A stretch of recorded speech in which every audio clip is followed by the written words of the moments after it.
Hi, I'm Bill Sproul. The Keystone Mountain Lakes Regional Council of Carpenters is committed to educating the public about critical economic issues that affect their daily lives.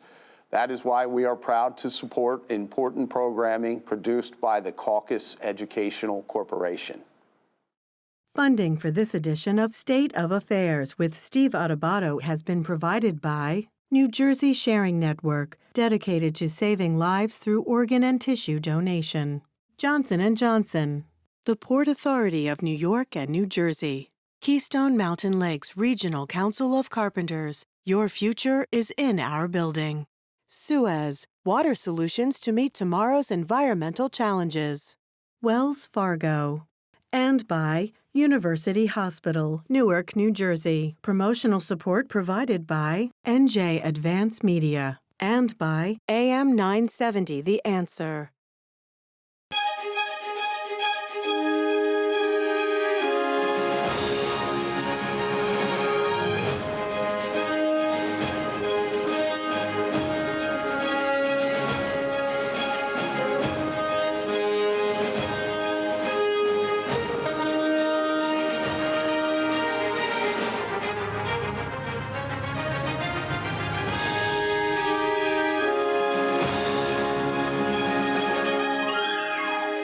Welcome to State of Affairs. I'm Steve Adubato. We're coming to you from the NJ TV Agnes Ferris studio in beautiful Brick City, Newark, New Jersey. We're pleased to welcome Jose Lozano, President and CEO of Choose New Jersey, which is Choose.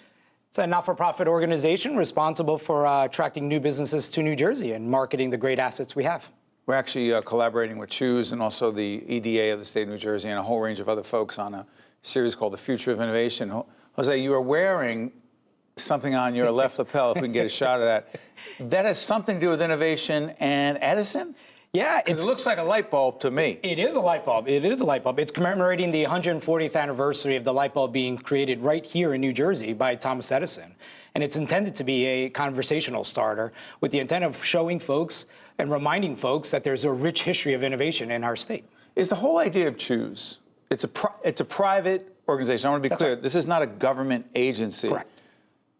The governor, who nominates, by the way, people to be on the board of Choose?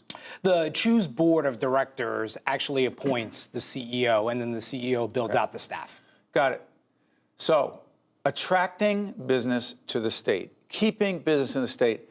You just had an initiative together with the folks over at the Commerce and Industry Association in the state that was called Explore New Jersey? That's correct. What was it about? It's coming off of the heels of Select USA, which was down in Washington, D.C., and it attracts companies, foreign companies that are looking to invest and plant the flag in the United States. And it allows the states to showcase some of their great assets that we have.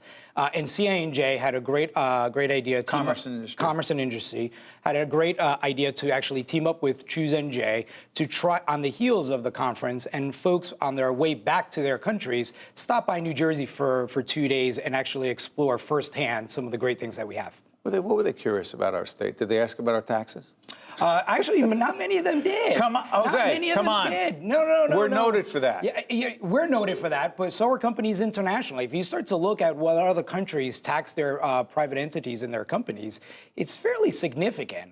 But companies are looking more for their talent, they're looking for location, and they're looking for kind of a community and a culture. Okay, I have to get at this. The whole question of tax incentives, it's not the job of Choose New Jersey. But since I said this initiative around innovation in the state, the innovation economy, which the governor talks about, That's right. It involves some degree of tax incentives. We're not going to get into the back and forth, who's suing whom, what the courts have said just the other day, what might be overturned, and the petty politics that sometimes goes on in Trenton. But I am curious as to the role of tax incentives. Didn't you go out to California with the governor to deal with the film industry coming here? Aren't tax incentives part of that? Absolutely, 100%. Tax incentives are a part of the formula. It's a tool in the toolbox, but we need to remind folks that it's not the only tool. We have spectacular assets in New Jersey that we need to start to lead the conversation with. Name a couple. We need to start off with our workforce. We have some of the most talented workforce in the country. We have the largest concentration of scientists and folks with advanced degrees than anywhere else in the world. We have a great proximity and location. We are right next door neighbors to the largest market in the world and the fastest growing market in the world. We have great modes of transportation between Amtrak and airlines and NJ Transit. We move products and people better than no one else. And so we need to lead off with some of the great things that we actually have and use the incentives as a latter part of it is almost like sales 101. What do you mean? Isn't that the lead? Isn't it, like the whole Amazon deal that went bad in New York? Wasn't that the key? Without the tax incentives, without the tax breaks, they're not coming. Right. The lead should be what we can provide you as assets to your company to grow your company and ensure that it's successful. And incentives should be the last part of the discussion, not the first part. You don't lead with it? We never lead with it. At Choose New Jersey, we never, ever lead with it. We lead about the location. We lead about the workforce. We look at what your company needs to grow and flourish, and we actually pitch you in that sense. The incentives are much later on. Last year alone, Choose New Jersey helped to attract 45 companies to New Jersey, of which 40 of them never needed an incentive. Only 5 did. Bigger, smaller, middle-sized? Small to medium size. But at the end of the day, the small company to grow here is what we're actually looking for. Now, Why? It doesn't mean we don't want a large company. Don't you want the ones with the bigger, with more jobs? Because at the end of the day, it's cheaper for the next Facebook to grow in New Jersey than to attract Facebook to New Jersey. I'm not even going to get into the whole Amazon thing, what you think of it. It's a New York thing. By the way, look at our website. We did a steveadubato.org. Jackie, please put it up. We did a comprehensive discussion on the Amazon deal with Congresswoman Mikey Sherrill. It's important stuff, and it has implications here. Jose, let me do this. I'm curious about this. I would be remiss. Previously, before you became the head of Choose New Jersey, you were the head of the transition team for Governor Murphy. Let's just say there was a fair amount of media coverage. There may be more, we don't know. The state legislature examined the situation involving the hiring of Al Alvarez at the School Development Authority and a case involving Katie Brennan in which she alleged she was sexually assaulted. It's going back and forth. We'll see where that happens. But the legislature put out a report that said, you know what? There are people that should have known that this guy, Al Alvarez, who is saying that he did nothing wrong, by the way, I want to clarify that. The point of this question is this.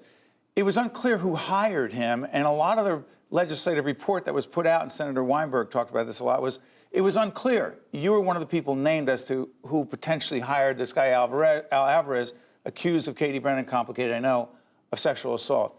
What do you take away from all this? And what should we take away from all this? Steve, I have full respect for the legislature and the legislative process, but I respectfully disagree with their assumptions, and unfortunately, that's all I'm going to say about it. That's it? That's it. We'll continue to follow that story in the news. One more quick one before I let you go. Sure. There's the whole international thing that I'm curious about. Yeah. There's a Bio International Conference. What is that? When is that? Did that just happen?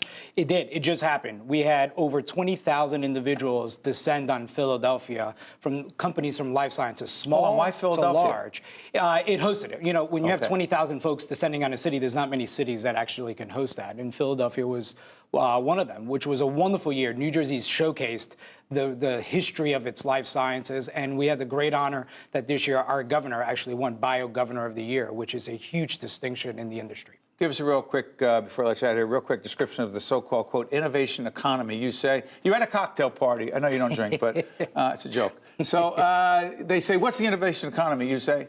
Innovation economy is something that we once had and we are trying to regain. It's in a healthy balance of some of our strongest assets. It's from the life sciences all the way to advanced manufacturing to tech. We've got the workforce to actually build what is a true state of innovation. And by the way, we look forward to having Governor Murphy talk for himself about the innovation economy, because he's the one that is saying that it is a key to it. Choose is a part of it, the EDA, the Economic Development Authority, and let me disclose again that Choose is one of the many colleagues and partners we have in this innovation initiative. Jose, thank you for joining us. Hey, thank you, Steve. I appreciate it. Stay right there. This is State of Affairs. I'm Steve Adubato. This is NJTV in beautiful Newark, New Jersey. By the way, you guys are based here in Newark. We will be shortly in a couple of weeks. That's a good thing. We'll be back after this. To see more State of Affairs with Steve Adubato programs, visit us online at stateofaffairsnj.org. If you would like to express an opinion, email us at info@caucusnj.org. Find us on Facebook at facebook.com/Steve Adubato, PhD. And follow us on Twitter at Steve Adubato. We are honored to be joined by one of the senior members of the Senate in New Jersey, going on 34 years in the legislature. That's correct. Still loving it? I'm doing the people's business. Yeah, You have to love that. Yeah, well, we're going to get into the people's business right now. Ron Rice is a senator, represents the 28th Legislative District, largely in Newark, but not exclusively. No, parts of Newark, Glen Ridge, Bloomfield, Nutley, and Irvington. Complex district, interesting. Let's get right into it. You are not in favor, Senator, of the legalization of recreational marijuana, but rather say we need to decriminalize marijuana. Make the case. Well, the case is very simple. When you decriminalize it, it means that you no longer have a record for a criminal offense. Therefore, you can still get employment and raise your family and do good things and hopefully wean off and go in a positive direction. Legalization is about making money, which is interesting, by the way, is that the governor supported and the Senate president supported legalization. We're not going to do legalization right now. We're not. We're not. Is it going on the 2020 ballot where people supposed to go on are the going to ballot. decide, voters? Yes, it's going on the ballot, but what the public need to understand, particularly the African-American community, is that it was sold to them, this legalization of recreational marijuana, under auspices of social justice. In other words, they were saying that black folks are being arrested 3 times greater than whites for the same use of marijuana, same small amounts. Which is true. Which is true and it's unjust. And therefore, they wanted to help, quote unquote, black folk and brown people by making sure we decriminalize and not make it a criminal offense. In the white community, the way they sold it on the ballot to get people to support it was that by decriminalizing it, quote unquote, you save $140 million in revenue. Now they come back and saying to those of us in the legislature and to the public, this subliminal message to me, at least my interpretation of subliminal message, is that we don't care about the $140 million. Hold on, that's revenue that would come into the state if marijuana was legalized? Revenue that would be saved by decriminalizing because of the cost it takes to incarcerate and to arrest, okay? Now that we're not passing legalization, that's why I always said it was all about money, not about social justice. Now we're not legalizing recreational marijuana. What the Senate president and the governor is saying is that then we don't care whether you stay in jail or not. We don't care if, in fact, you have a criminal record because we don't believe in decriminalization. Because if you decriminalize, you still save the $140 million and you do the social justice piece. Do you think this is largely... See, a lot of folks who have come in here and advocated on behalf of the legalization of marijuana talk about the social justice issue, but you talk about it differently. You believe this is a social justice and civil rights and race-related issue that in some ways is targeted toward the African-American community. Yes, and that's always been our history since slavery. You make money on the backs of black folk. You can talk about privatizing prisons, which we no longer do. We did, and it made money. We can talk about the bail reform that failed in New Jersey in terms of funding and things of that magnitude. And so we're in a different kind of society now, and the younger generation don't see racism or biases or discrimination or injustice the way we did during the civil rights movement. By the way, you're a former police officer in the city of Newark, and you've seen a lot of things. I see it every day in front of my office. We're still getting people shot up there, drugs on the corner, the black market's flourishing. And in states where they legalize recreational marijuana, the black market's flourishing even more. Why? If you legalize it, why would the black market, the underground market, if you will, get even stronger? It doesn't make sense. For a couple of reasons. Number one, they don't have to tax anything. And number one, they can give you all the potency you want in THCs or other products. Because the government would regulate the potency if it were legalized. And they can do designer drugs. They can do a whole lot of different kinds of things out there the government can't do. What's going to happen with this, Senator? We're not going to have the legalization of marijuana that many people thought we were going to have, the recreational use. The medicinal use of marijuana continues to be discussed. You're not against medicinal or use of marijuana for people who are suffering and need it to relieve pain, are you? No, I promulgated that. I didn't vote for it the first time when Christie was there because I knew the bill, the way it was written, was going to do nothing but create false hope for people.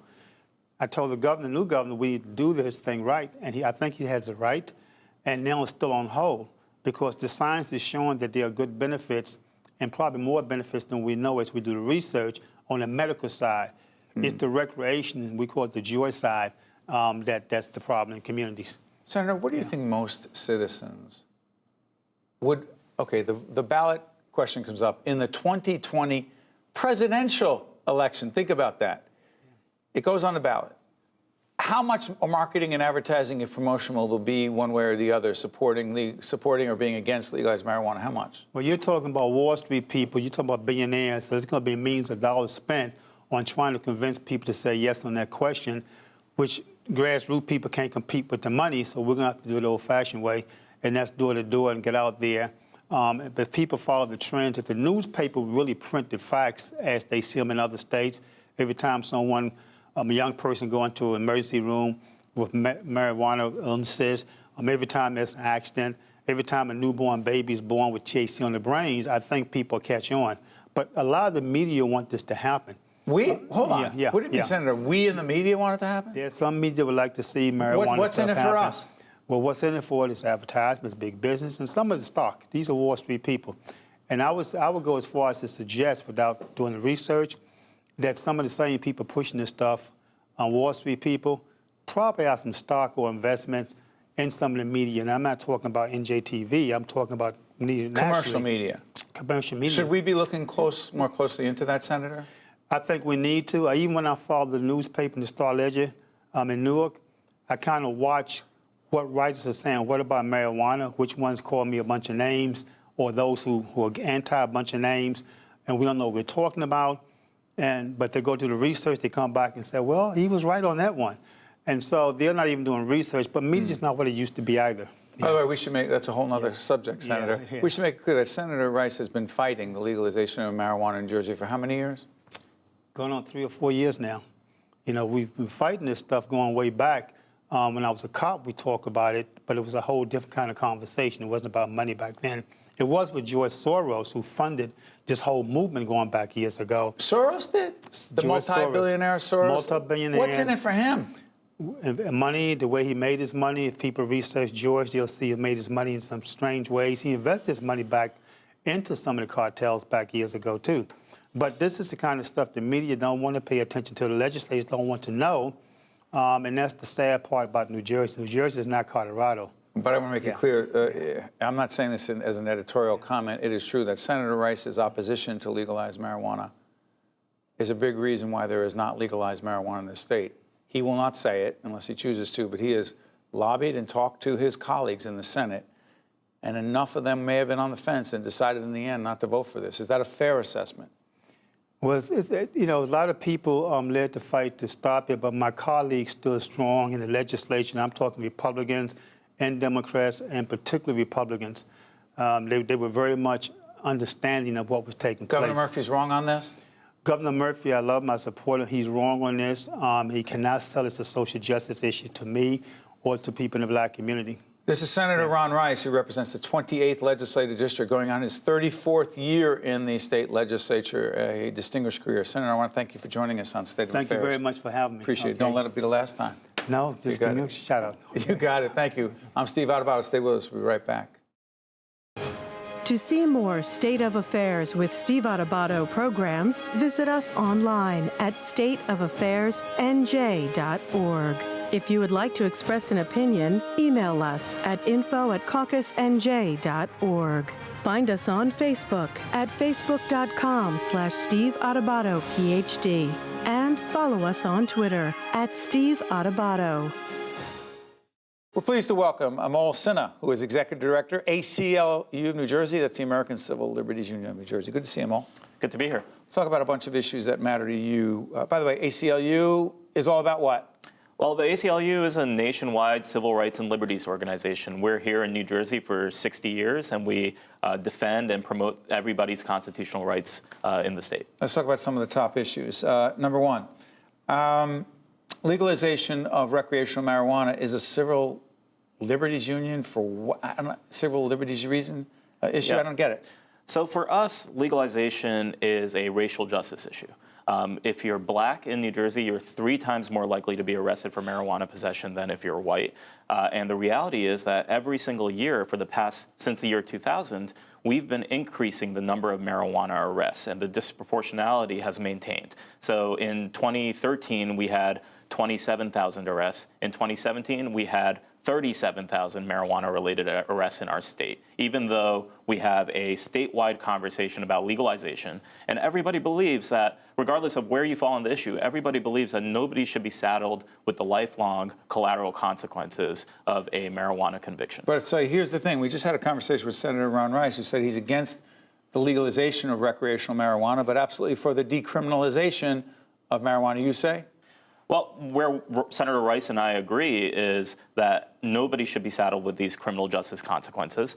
He believes that people He believes it's an issue of race. So do you. Yeah, okay, exactly. but you don't agree with decriminalization. That's right. Because? So I think decriminalization isn't the half measure that people think it is. I think full legalization is really going to undo the harms that the war on drugs have wrought in New Jersey. So that includes creating an industry that's diverse, providing opportunities for people who have criminal justice histories, creating economic opportunities for those communities that have been the hardest hit by the war on drugs. Those are things that full legalization can bring to the table that decriminalization doesn't. What's dark money? Dark and money. why does it matter? So the bill that we're talking about is the donor disclosure bill. Is that actually, by the way, we're taping on the 18th of June, we'll be seeing later. There's a bill being voted on today. We don't know what's going to happen. That's right. What should happen and what is it?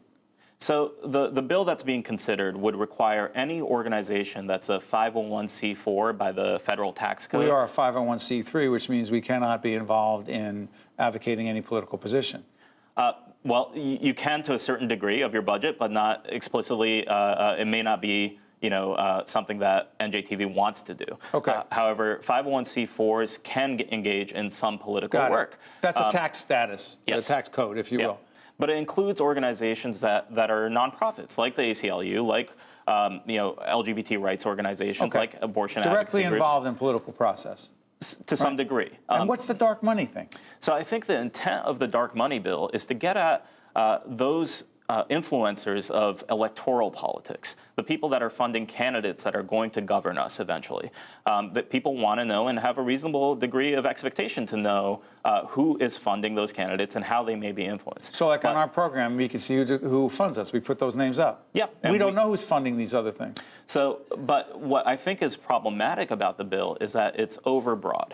Any organization that's organized like a C4 that does any sort of public statements on any issue that may be legislation at some point in the future is going to be triggered to have to disclose their donors. Too broad? It's too broad. And for an organization like the ACLU, we voluntarily disclose many of our donors in our annual report. However, for us to be required to give up donors that may have legitimate privacy concerns. We've seen in the past how donors have been targeted because they've given to organizations like Planned Parenthood, like NAACP. The ACLU is a controversial organization, and so are many of these other organizations. But this is a matter of constitutional principles as well. It creates serious First Amendment concerns.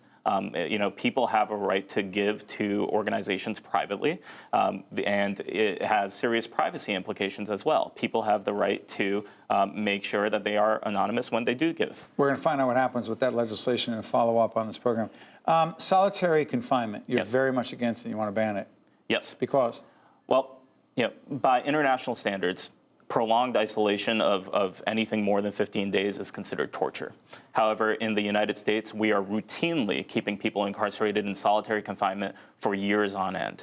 And that happens in New Jersey. Now, a couple of years ago, we had a bill that restricted the use of solitary confinement that was passed through the legislature, but Governor Christie vetoed it because he said solitary confinement doesn't exist in New Jersey. It does. It does. And we just call it something else. And so we don't want the government to not be held accountable simply because they change names on us. The idea behind the bill that we're supporting is to limit solitary confinement to only the most necessary cases. We don't want vulnerable people, people who are young, people who are overly elderly, people who have mental or physical disabilities to be subjected to the trauma of solitary confinement unnecessarily. The sponsor on the Senate side is Senator Poe, and on the Assembly side, Nellie Poe, and on the Assembly side, it's Assemblywoman Pinkin. Got it. Question. Ex-offenders, their rights. Yeah. You believe ex-offenders should be able to vote in elections? That's right. Devil's advocate, you say what to those who say, come on, you did this crime, you're put away for it, you lose certain rights, that's why you can't vote. you say? Well, I understand that logic. However, we have to think about why it is that we deny people the right to vote to begin with if they have a criminal history. There's no real tangible connection between committing a crime or not committing a crime and voting, right? And you know, states like Maine and Vermont allow everybody to vote. Nobody ever loses the right to vote. And I think we can follow the same path in New Jersey. And in New Jersey, you know, we're dead last in terms of racial disparities in our prisons. We have, you're 12 times more likely to be incarcerated if you're black than if you're white in New Jersey. And that means out of 50 states, we have the worst racial disparities. The worst. And so that means that in New Jersey, seconds left. Go ahead. We're systemically denying the right to vote to people of color, and that should shock all of our collective conscience. This is Amol Sinha. Sinha, excuse me, I apologize. Okay. Executive Director, ACLU, that is American Civil Liberties Union in New Jersey. Important conversation. Make sure you come back and we continue talking about a whole range of other issues involving our civil liberties, which affects all of us. Thanks so much. I'd love to be back. Well Thank done. you. I'm Steve Adubato. This is State of Affairs. Let's continue the conversation. So follow me on Twitter at Steve Adubato, and way more importantly, we'll see you next week. State of Affairs with Steve Adubato is a production of the Caucus Educational Corporation, celebrating over 30 years of broadcast excellence. Funding for this edition of State of Affairs with Steve Adubato has been provided by New Jersey Sharing Network, Johnson & Johnson, the Port Authority of New York and New Jersey, Keystone Mountain Lakes Regional Council of Carpenters, Suez, Wells Fargo, and by University Hospital, Newark, New Jersey. Promotional support provided by NJ Advance Media and by AM 970 The Answer. Hi, I'm Judge Michael Giles. As a trauma surgeon, my son, Randy, saved lives every day of his career. When he unexpectedly passed away at the age of 43, Randy continued to save lives as an organ and tissue donor. The New Jersey Sharing Network was with us when Randy gave the gift of life. They are committed to saving lives through organ and tissue donation and educating the public about the importance of donation and transplantation.